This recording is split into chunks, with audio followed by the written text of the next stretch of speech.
ఇకపోతే 3 గుణాలు, అవి అందరికీ తెలుసు. సత్వరజస్తమో గుణాలు 3 గుణాలు. వీటిని ఎందుకు పెట్టాడు? మనకేం మామూలుగా ఏం చెప్పినా నువ్వు గుణాలను మార్చుకోరండ్రా, గుణాలు మార్చుకోండి అని చెప్పని అందరికీ చెప్తూ ఉంటాను. మార్చుకోవడం అన్నమాట అబద్ధం. ఎవరు మార్చుకోలేదు.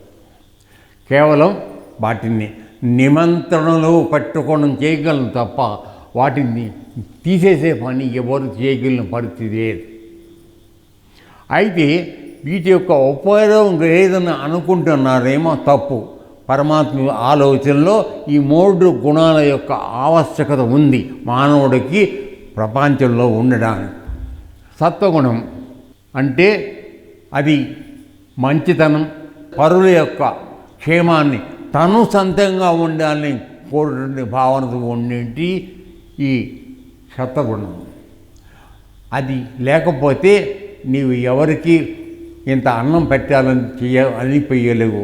ఎంతసేపు తీసిన వాళ్ళ వేసుకుంటూ ఉంటూ ఉంటారు. 10 మందికి సేవ చేసే పని లక్షణం ఎవరికి ఉంటుందో సత్వగుణంలో ఉన్నవాడు. కానీ అందులో కూడా చిన్నదేంటి, నేను మంచిగా ఉండాలని కోరుకునే ఏది భావం ఉందో దాన్ని కూడా దాటితే కానీ పరమాత్మని చేరే అవకాశం లేదు. సత్వగుణం ఉంటారు. రెండోది రజోగుణం.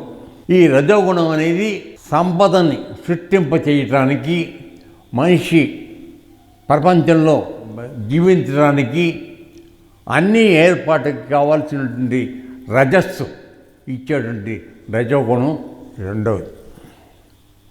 ఇది లేకపోతే ఎవరు పనిచేయరు, తిని పడుకోవడం జరుగుతుంది. లోపల సూర్యుడి యొక్క కిరణాలు రావడం మొదలైనప్పటికీ నీ లోపల రజోగుణం స్టార్ట్ అవుతుంది మనకు తెలియకుండా. దాని యొక్క ప్రమాదం కాదు. లేచి పొద్దున్నే చాయ్ పట్టుకోవడం, ఏం చూసుకోవడం, నీ ఇష్టం ఏమన్నా చెయ్యి మొదలవుతుంది. అంటే మగవాడు తెల్లవారికి ఏదో పని అంటే సంపదని సృష్టింపచేయడం రజోగుణం ఒకటి. ఇక మూడవది తమోగుణం. ఈ తమోగుణం యొక్క ప్రభావం ఎటువంటిది అంటే ఉదయం లేచిన కానించి కష్టం పడి శరీరం అంతా అలసిపోతుంది, మన మనస్సు కూడా అలసిపోతుంది. ఈ రెండింటికి విశ్రాంతి ఇవ్వడం అవసరం. కాబట్టి సాయంత్రం అయ్యేటప్పటికి మన అందరం కూడా విశ్రాంతికి వెళ్ళిపోతాం, అనగా తమోగుణంలోకి వెళ్ళిపోతాం. కాబట్టి తమోగుణం పనికిరాదని ఎవరు చెప్పడం వీళ్ళు. అటువంటి సదుద్దేశంతోనే పరమాత్మ ఈ 3 మనకిచ్చాడు. అయితే వీటిల్ని విడిగా ఎందుకు పెట్టాడో మనకి అంటే వీటిని ఎంత దూరంలో ఉంచుకోవాలో అంతవరకు ఉంచినప్పుడే వాటి యొక్క ఉపయోగం జరుగుతుంది. దురదృష్టవశాత్తు మన అందరం కూడా, ముఖ్యంగా మానవ జన్మలకు వచ్చిన వాళ్ళందరూ కూడా తమో గుణంలోనూ రజోగుణంలో ఎక్కువగా ఉంటున్నారు. అర్థమైంది. సత్వగుణం చాలా తక్కువ మందిలో ఉంటాం. ఎందుకంటే వాటికి ఉండాల్సినటువంటి మంచి లక్షణాలు ఒకటిగా మనం ఆచరించడం లేదు. అందువలన ఈ 2 గుణాల యొక్క ప్రభావం చాలా ఎక్కువగా మానవులందరి మధ్య ఇవి రజోగుణం, తమోగుణం.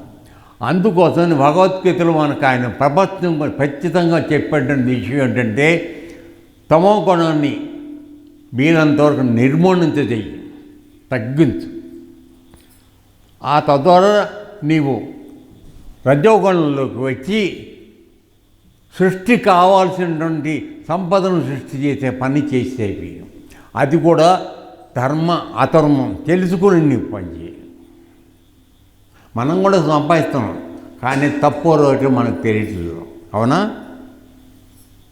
అందువలన రజోగుణాన్ని కూడా నియంత్రణ పెడితే కానీ దీని ఫలితం రాదు.